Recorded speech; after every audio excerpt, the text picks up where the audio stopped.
અમે કોસિંદ્રામાં માધવપુરામાં યશબીજનું જે સોયલર ખાતર હરમનભાઈ સોલંકી સાહેબે આપેલું એમાં ખેડૂતને રીંગણીમાં અને ટોમેટીમાં શું ફાયદો થયો એ સમજીએ અને એમના મોડેથી આપણે સાંભળીએ કે શું ફાયદો થયો. શું નામ સાહેબ તમારું? કિંજલકુમાર દિનેશભાઈ પડિયાર.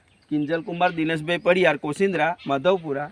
એમાં રીંગણીમાં અને ટોમેટીમાં જે ખેતી કરી છે એમાં હવે એમણે શું વાપર્યું? યશબીજમાંથી આપણે શું સજેસ્ટ કર્યું તમને?